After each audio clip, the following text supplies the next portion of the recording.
Is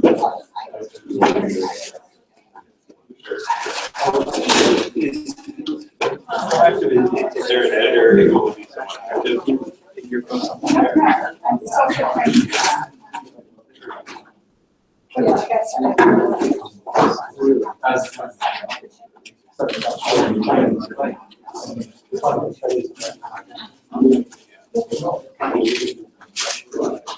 well, it's exciting.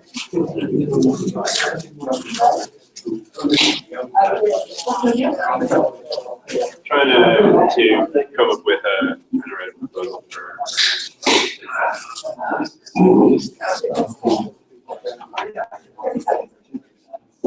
basically how our politics is organized around racism.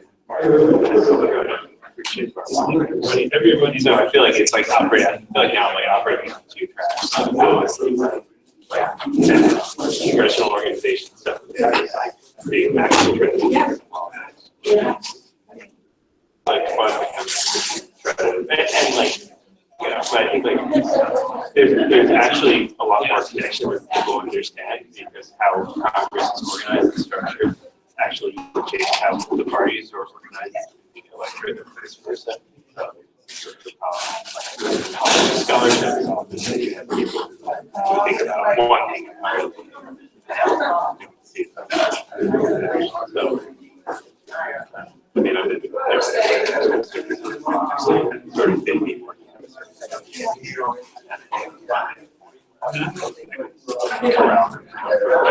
and figure I should do that.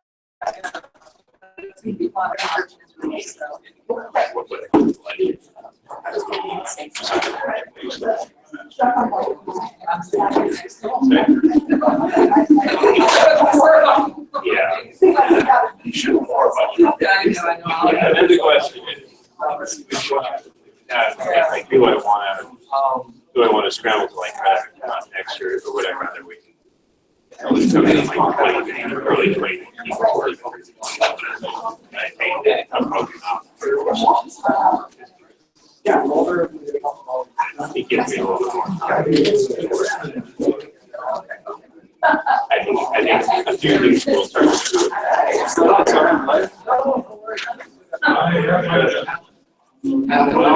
kind of what keeps me interested like that. Yeah, that's fine. There's a lot of in this world, goes to academia. We got to use this small corner.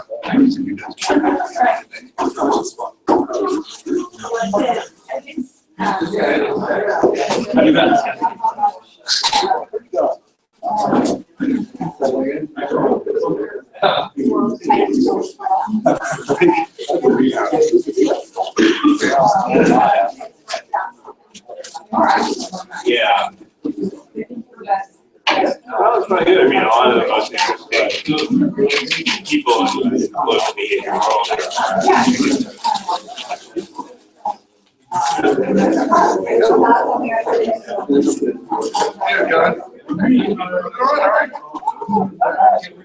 Where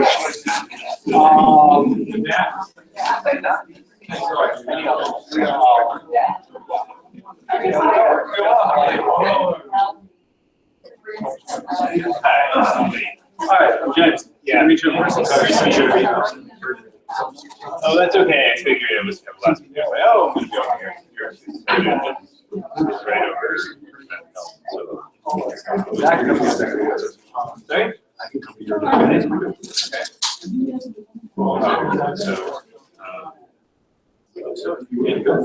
It's a little hectic right now trying to get used to it. It's a little hectic trying to get used to it.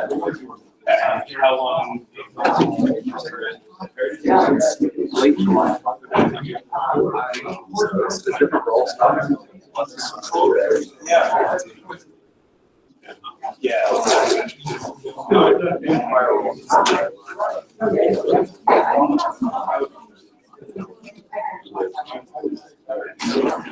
Lots of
Okay, excellent. Perfect. All right. I'll get up with Vicky. Dr. W.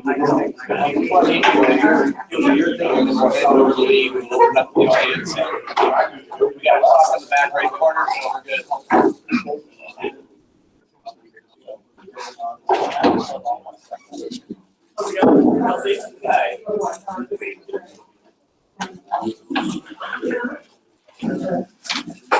Good afternoon.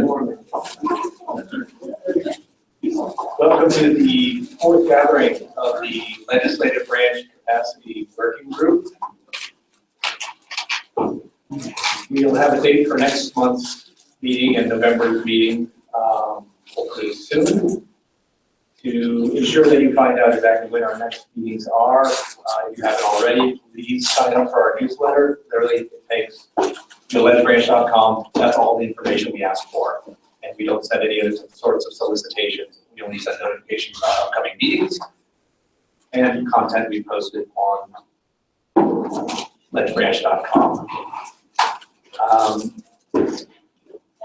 Again, and per usual, we are media free. We have it that way so that after the speakers have their say, candid conversation about the topic can flow without any sort of concerns about showing up in Politico or whatever.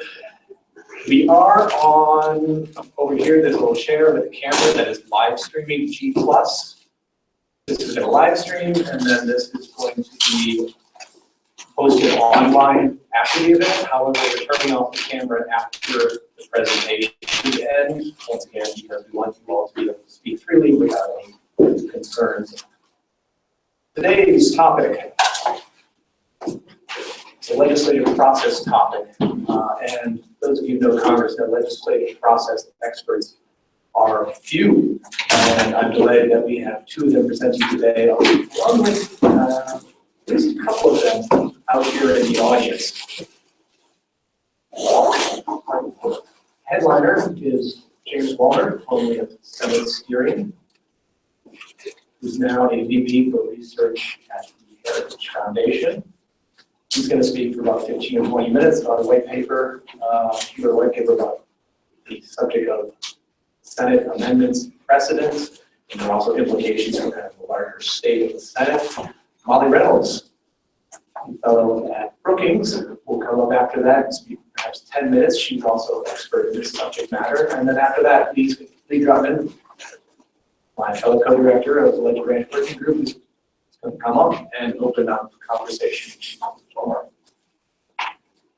So with that, we'll turn it over to Dr. Walner.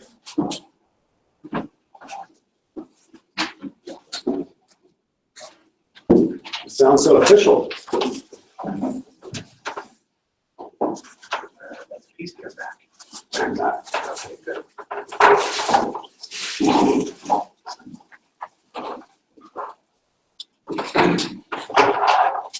Don't need that one, unless you're playing music.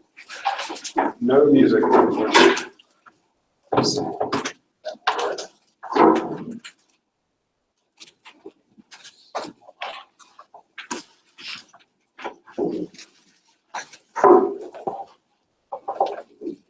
Apparently, I didn't get a doctor in computers. Then you wouldn't be here.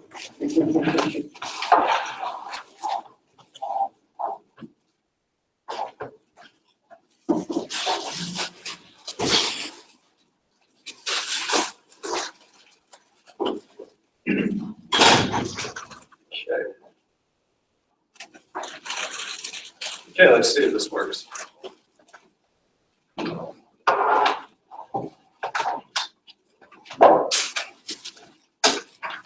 Yeah. Kevin, thank you for inviting me here today. Molly, thank you for agreeing to speak in lead. Thank you. Please be kind. I will say that there are fewer experts on congressional procedure than you alluded to at the beginning. I'm not sure I count myself among them, and I am about to violate one of my most important rules, which is never speak about congressional procedure when you're in a room full of people who know congressional procedure. It's a lot harder to sound like you know what you're talking about when the people in the audience know quite possibly more than you. Today, I'm going to briefly talk about the amendment process in the Senate. And I'm going to start with a puzzle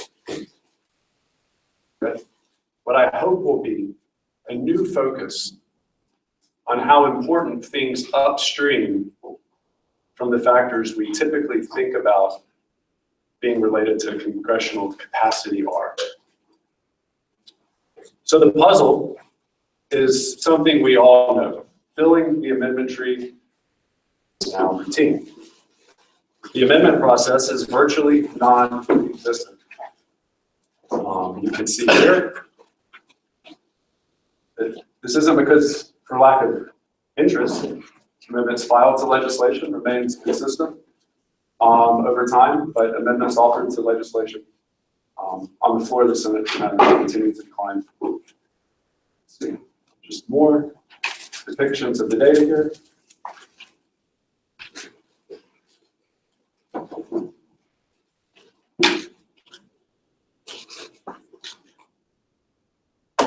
And I believe, well, I think more surprising than this is that challenged very much, right? One of the main reasons why amendments have declined is a process called filling the amendment tree. The majority leader goes to the floor and offers an amendment in every spot available on the tree, so to speak, and I'll get to that in a little bit. But I think what's most surprising here is the ability to fill the amendment tree, either in the conventional sense that I just described, or by objecting to unanimous consent to allow an amendment to be offered on the floor, challenged, other than perhaps a protest vote against cloture. And this doesn't make sense, it seems to me. Polarization is high, partisan conflict is up, right? Moreover, it doesn't make sense because the ability to fill the tree is not rooted in any one rule. It's a practice. And practices are more amenable to change than the rules, which we'll soon see. And because of that, any senator can force votes in relation to amendments whenever they want. Any senator has the power to discipline the majority's ability to control the agenda in a way that puts in this. Any of the Capitol Hill papers on a daily basis, if anyone listens to whatever a member of Congress says, regardless of the side of the aisle that they're on, they seem to all be griping about the same thing. We don't get to do anything. We're not getting to do our jobs. I work really hard to campaign, to raise money, to travel around. I spend time away from my family. But yet, when I get here, I often don't know what's happening, and I'm not allowed to influence the outcome on the floor. So this leads to a question, which is how do we explain the acceptance, and I think there is an acceptance despite the grumbling that you hear, of this controversial tactic? And I have a three-part answer here. One, bipartisan support. That is, the majority and minority leadership and their allies supports the ability of the leadership to control the agenda. This makes sense for the majority, right? It makes sense that the majority would want to limit alternatives it opposes on the floor and to push through its own agenda. But it doesn't make much sense, it seems to me, for the minority. The second part here is that agenda control is vital in the Senate today, or at least that it's seen as vital, and that leadership on both sides of the aisle will resist any effort to challenge their power to control the agenda. And they do so by redefining the relationship between precedents and the standing rules in a way that distorts the cost associated with challenging their ability to limit amendments, to limit votes, and to control the agenda. Very briefly here, I'm going to give you a brief overview of the procedural architecture of the Senate's rules. And this is usually when everybody falls asleep or somebody might get up and walk out. I promise you it'll be quick. They're basically 5 parts. One, the constitutional basis of the rules. It's basically the foundation. Clause in Article 1, Section 5 gives either chamber of Congress the authority to make its own rules of proceedings, whatever it wants to do, so long as those rules don't violate anything else explicitly written in the Constitution. You have the standing rules. These are the written rules, things like cloture. There are 44 of them. They're typically general, very vague at times. You have statutory rules. The budget process is a function in large degree of statutory rules. Standing orders can be done in one of 2 ways. You can have a simple resolution that you pass, or you could have a unanimous consent request. But standing orders basically can structure the Senate decision-making process. And then lastly, and I think most important, not only for our discussion, but also for the Senate, you have precedents. Precedents, which I use the analogy of case law in the judicial process, are basically things that are designed to fill in the gaps when the procedural authorities are either vague on. In the same way that if you think of statute says something, and it's unclear how it applies to a particular circumstance, because oftentimes the statute is meant to be more general. So then the court, in adjudicating a controversy under that statute, ruling, flesh out those details. It's the same concept with regard to precedents and standing rules, the same relationship. And I said it's the most important for the daily operation of the Senate, particularly with regard to the amendment process, because the amendment process isn't really spelled out in the rules. In fact, Riddick's Senate procedure, for any of those who worked in the Senate or followed it very closely from outside, will tell you it's this thick. It's last updated in '92, and it's all the precedents. Well, a pre-Riddick's version in 1914, compiled by the chief clerk of the Senate, a guy named Guilford, basically said, to quote him, "Regarding amendments, pure and simple, the Senate rules have but little to say." Right? They don't say a lot. They don't tell us a lot about how the amendment process ought to work. So there are 3 takeaways from this. 1, the simple majority can do whatever it wants, whenever it wants, so long as it doesn't violate a specific provision of the Constitution. 2, precedents and rules serve different functions. Precedents are meant to be more flexible. And precedents are more susceptible to change, in that I should say it only takes a simple majority to create a new precedent, whereas it takes a supermajority to create a new rule or to debate on a new rule. Precedents are more susceptible to change because of the role they play in Senate decision-making. This is the point. They're meant to be flexible, whereas the rules are not.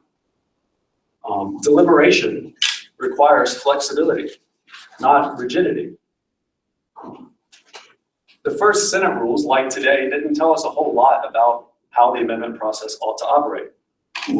So at the time, Thomas Jefferson, as he's presiding over the Senate, is the vice president and the president of the chamber, compiles his legislative manual. And in it, he basically outlines an amendment process based on principles of general parliamentary law. And these 5 principles have been with us since then, for the most part. And it is those things on which our amendment process today is based. And he based these on either Senate precedents, the Constitution, precedents of the House that had just been established, or the state legislatures, or the colonial assemblies, or even the House of Commons. And most of them with regard to the amendment process were drawn from the House of Commons. And I'll briefly go through those. The first one is committee amendments considered before floor amendments. Legislative text cannot be amended more than once. Member to amend text proposed to be stricken and or inserted before a vote on a motion to strike and or insert. Motions to commit have precedence over motions to amend. And third degree amendments are not in order. And the goal of these principles, again, is the orderly consideration of the Senate's business to balance deliberation with the ability to actually. The question then becomes, well, how did the Senate operate in practice during the early years? I'm going to show you a couple slides here on Richard's conservative count. So typically, and this is a precedent drawn directly from the Jefferson's manual from the House of Commons, which you have the text of the bill, you have an amendment to insert text, right? And you have a second degree. That's all that's allowed. Similarly, amendment to strike text, and the second degree. And lastly, the compound motion, an amendment to strike and insert, and the second degree. And this last one's actually a precedent from the early 19th century in the Senate. I want to point out a couple things here. The first one is that this illustrates the relatively straightforward process, the approach to the amendment process. You amend the bill ad seriatim until all members are done, or the bill can't be amended more than once pursuant to the general principles of parliamentary law. And then similarly, you amend the amendment more than once, or repeatedly, one after another, until your amendment opportunities are exhausted. The other thing speaks directly to the prohibition on third-degree amendments here. There are two different definitions of third-degree amendments as the Senate has kind of understood over its history. More than 3 questions can be pending before the Senate at once. This is what I term horizontal third degrees. As you can see in this one and the prior 2 examples, there are no more than 3 questions pending before the Senate at one time. The underlying bill, you have the first-degree amendment, and you have the second-degree amendment. The third-degree amendments relates to what I term vertical third-degree amendments, which is an amendment to an amendment to an amendment. That after the second degree here, there's no other amendment pending than to the second degree. And this is how the Senate generally operated. Now, there were exceptions to this. At times, the Senate would do things differently, particularly prior to the development of the parliamentarian, more professionalized parliamentary advice, and as always by unanimous consent. But this is generally how it worked. Well, these don't look a lot like the modern trees. You see here, so this is chart 1 today, a motion, an amendment to insert text. What's different? You've got 4 questions pending before the Senate at once, not 3. This is a violation of the prohibition on horizontal third degrees. This is chart 2. So here you see that the motion to strike is not counted as an amendment, unlike the prior chart or the prior figure. And you have 3 second degrees pending at once.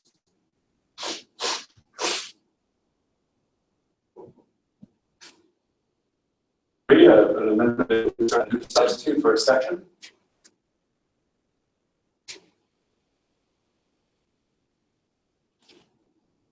And then this is chart 4, which is the most complicated and the most frequently used. I'm just going to get through this really quickly. The edge of your seat. So if, when you go all the way to the end here. So if C, this amendment here is a motion, a simple motion to strike, it makes an order all of these others down here, which is basically plugging in chart 2. So it's a lot more complicated than the first 3, right?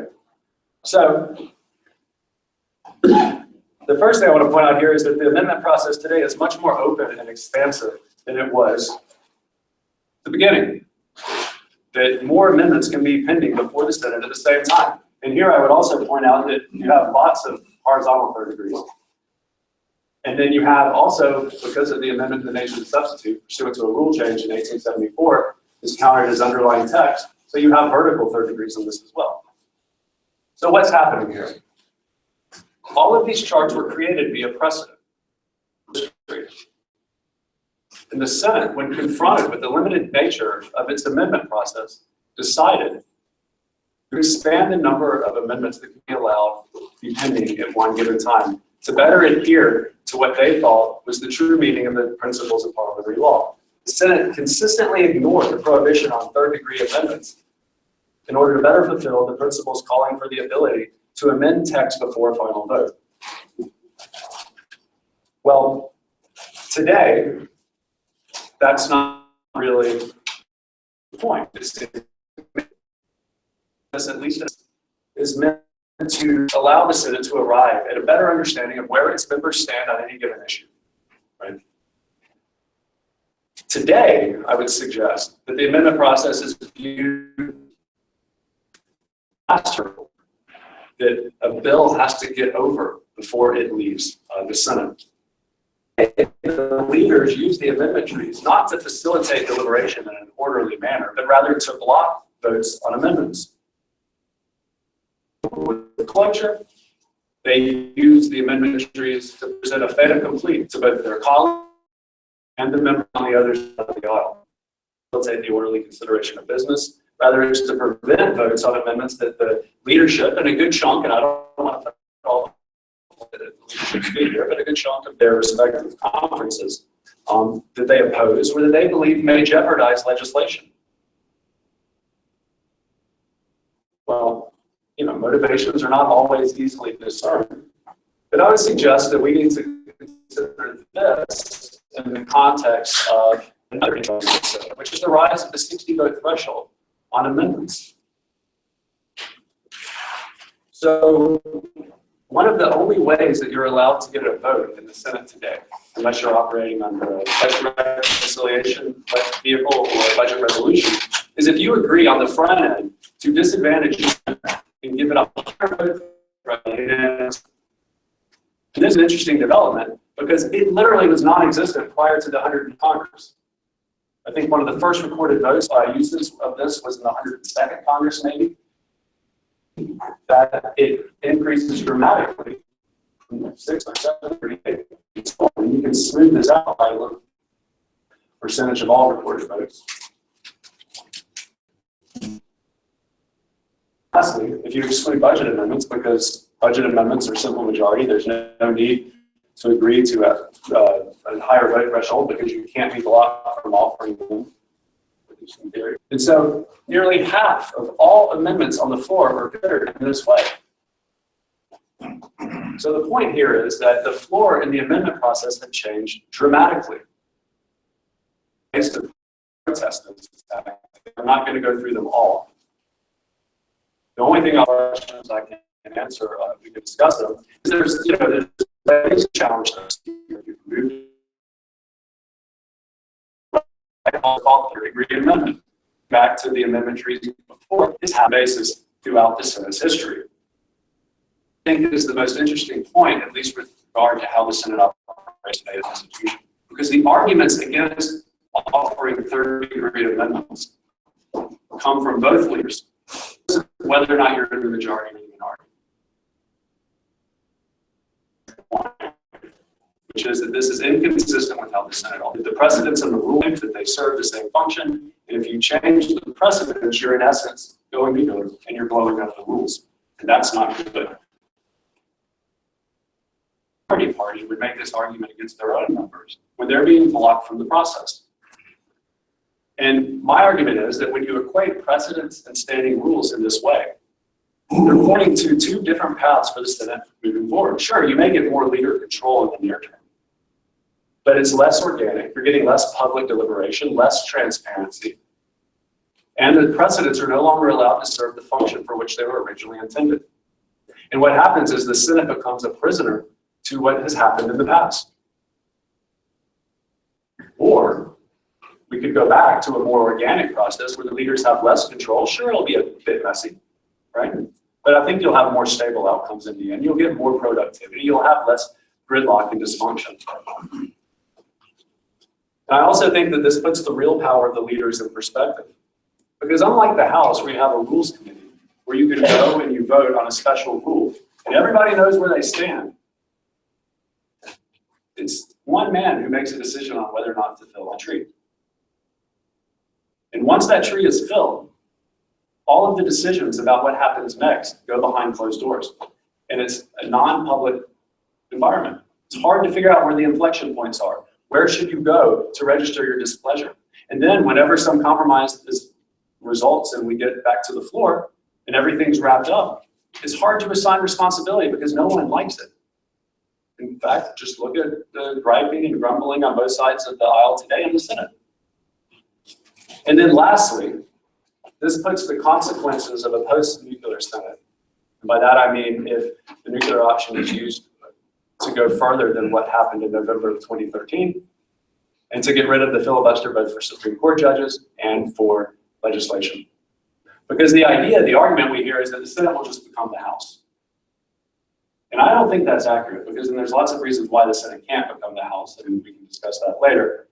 But the biggest thing is, the number one argument against members doing what their colleagues in the past have done, and simply asserting the right to amend when the rules don't allow them to participate in the process to the extent they think they ought to be able to. They say if you do this, you're going to make it more likely we get rid of the filibuster. If you go forward with this, what's going to happen is you're going to desensitize majorities in the Senate from getting rid of the cloture rule and your ability to filibuster. And setting aside whether or not that is right or wrong, and I suggest that it is wrong, or an inaccurate view of the history of the Senate, that in an environment where there is no longer a supermajority threshold to block an amendment or at least block cloture on a bill, there's also no longer any argument against why a member can't go down to the floor, offer an amendment despite the tree being filled, having the presiding officer say that's not in order pursuant to the precedents, and the amendment and the member appealing the ruling of the chair. And true, they can deny a sufficient second, but I would argue it's easier to get 20, which is the number of members you need for a sufficient second, than it is to get 40.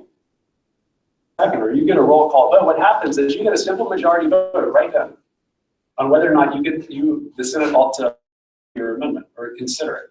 And if you win that vote, what happens is that your amendment is immediately pending. You don't have to get the floor again. You don't have to somehow stand up and wrestle with everybody to get recognized. It's already pending, and then the Senate has to dispose of it.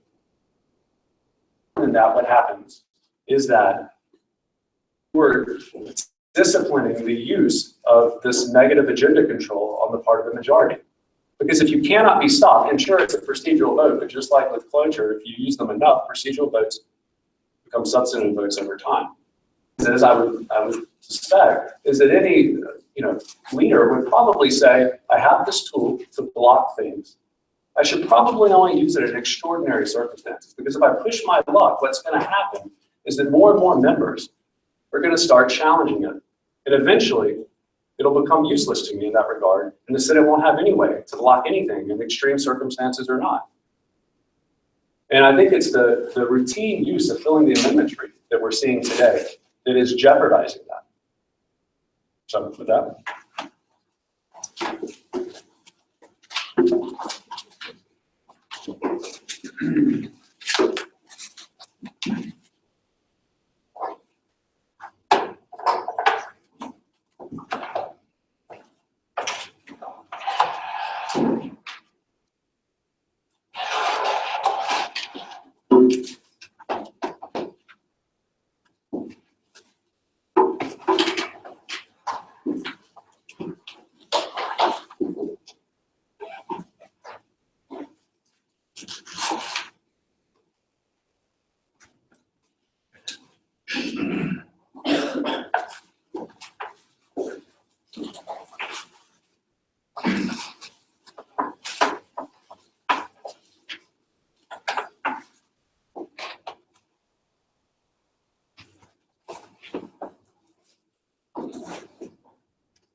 Thank you all for coming. Thanks to Kevin and Lee for having me. Thanks for James for starting us off.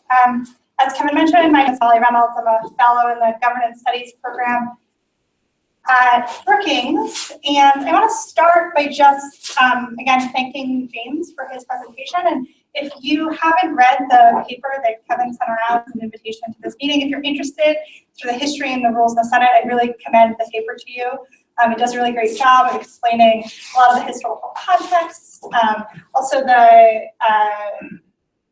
question about the prevalence of amendments with 60-vote thresholds in the Senate, I think is a really important one, and one that I know from a scholarly perspective, we haven't spent a lot of time thinking about. So I think that's all really great, and I thank James for doing that work.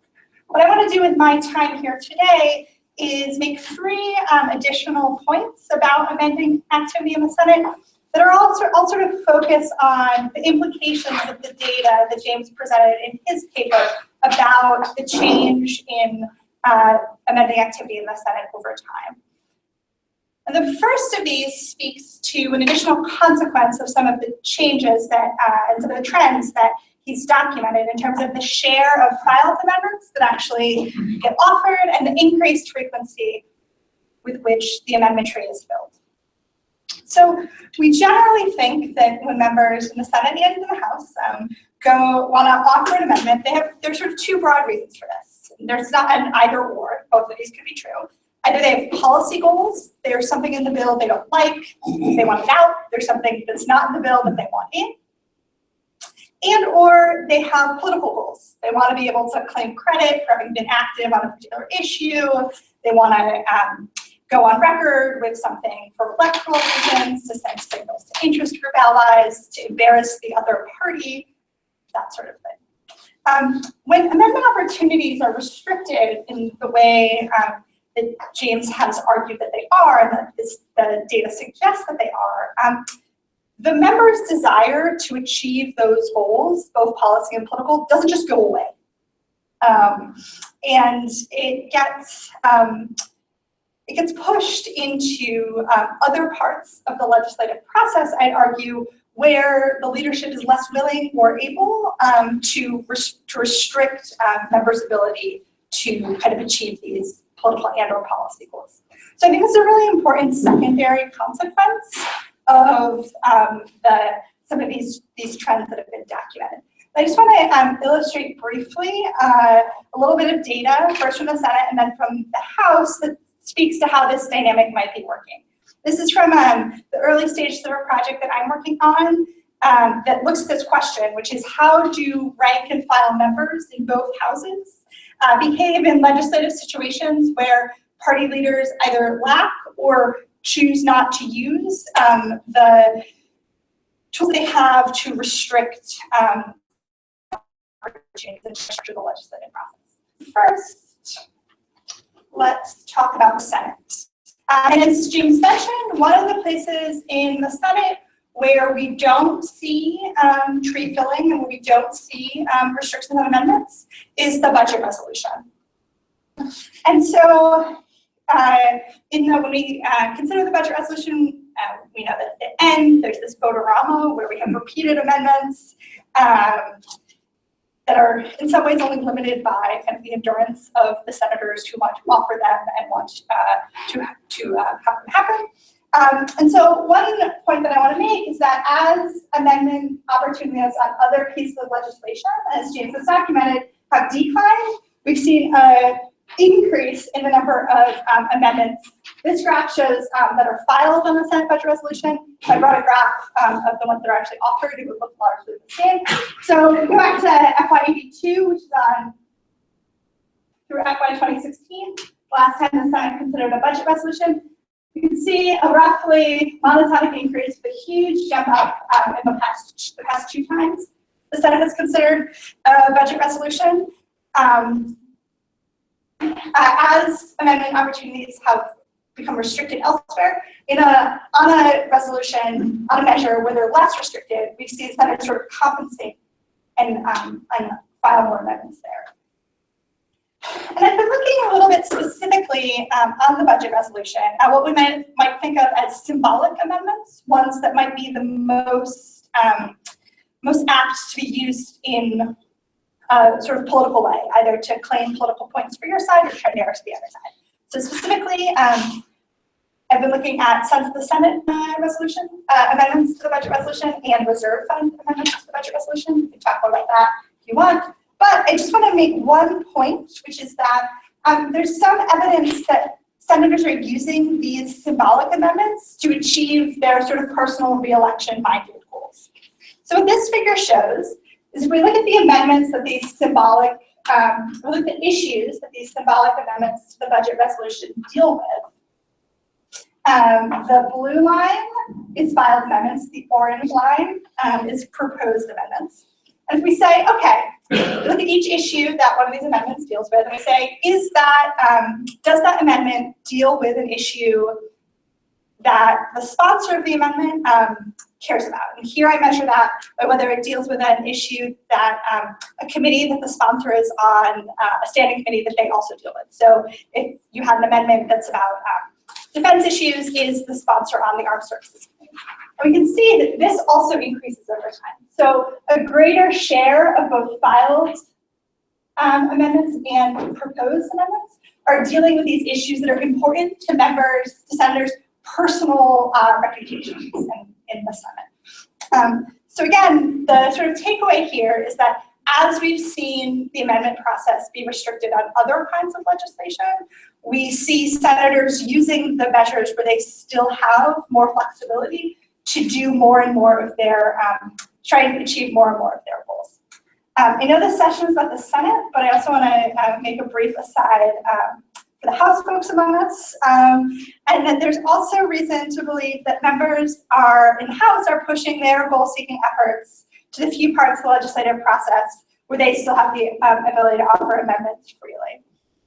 So I want to show you one other piece of even more preliminary data. So take it with a grain of salt, but this looks at the average, what I call amendment demand on appropriations bills in the House. So we know that appropriations bills are one of the things in the House that are still often considered under open rules. We saw it this year, a number of them considered under structured rules. That was not the first time this happened. We can, again, talk more about that if you want. But to the extent that appropriations bills are still considered under open rules, they represent a place where House members can still try to go to the floor and pursue their particular political and policy goals.